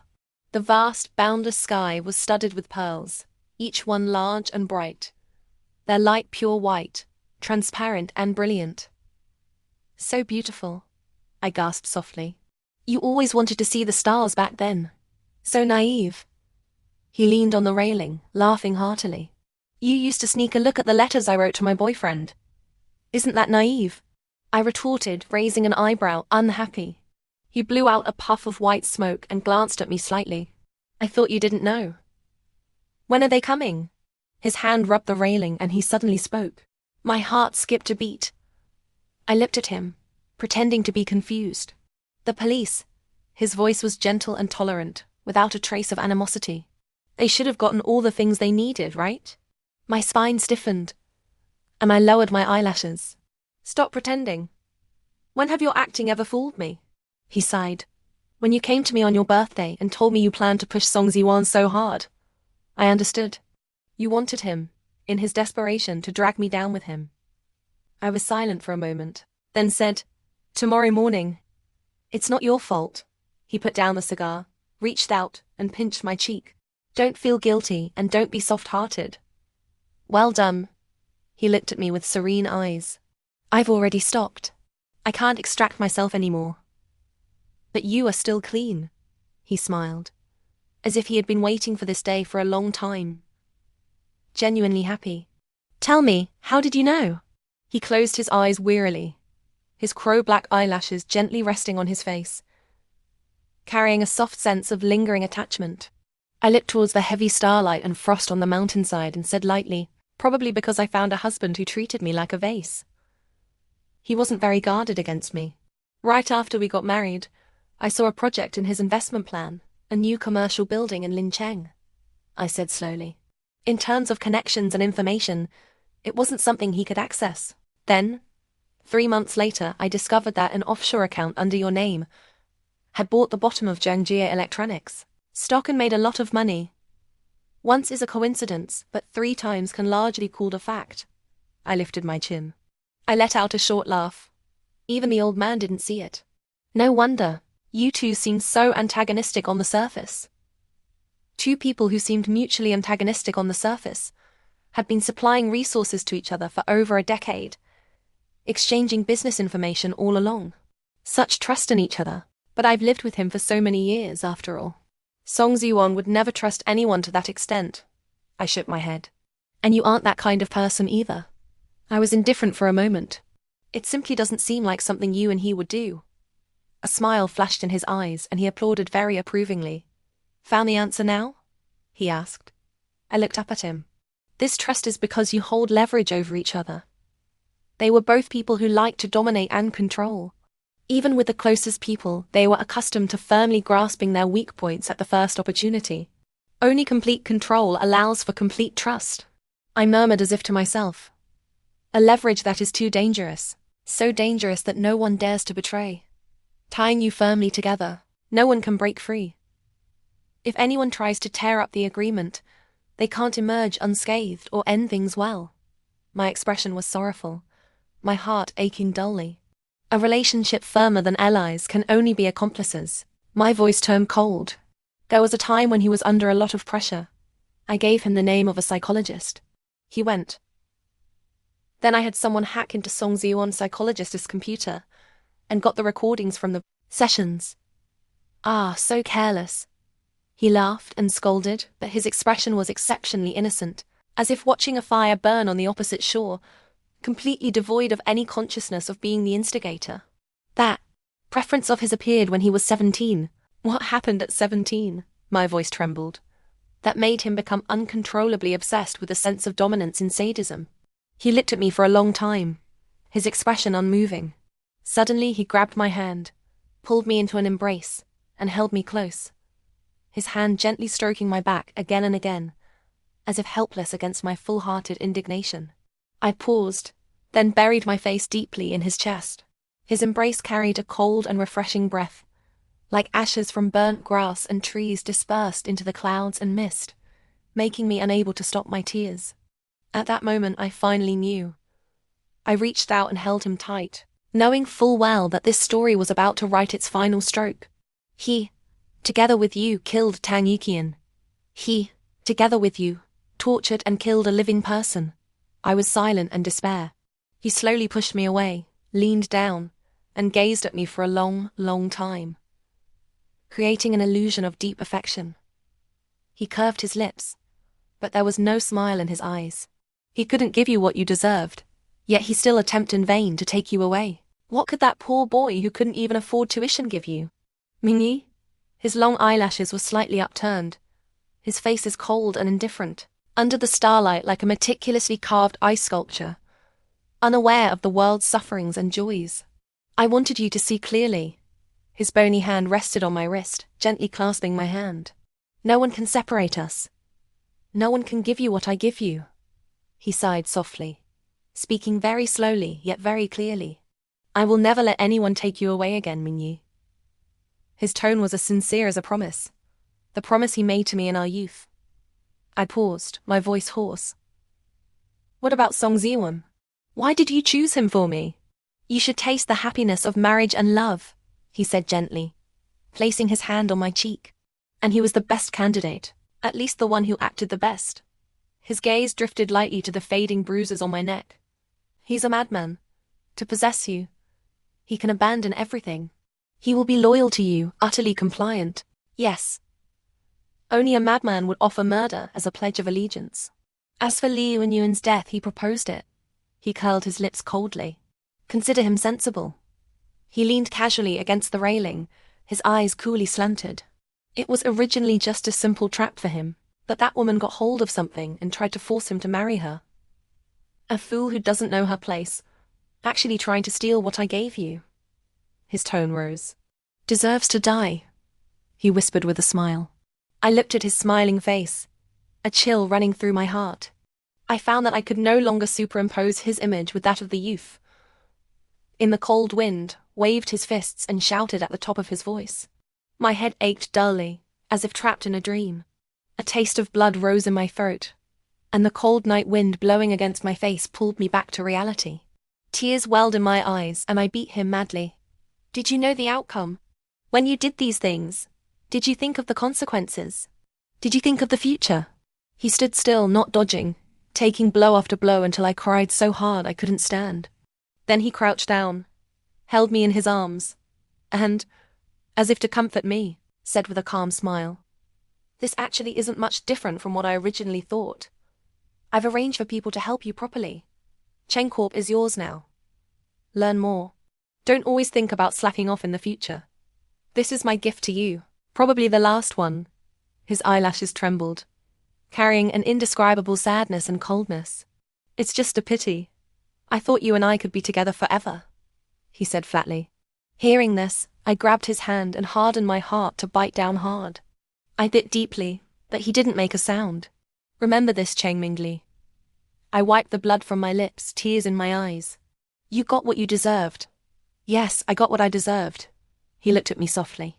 I pressed my cheek against his chest, my voice choked. "But that doesn't mean I don't love you." "I know." He smiled.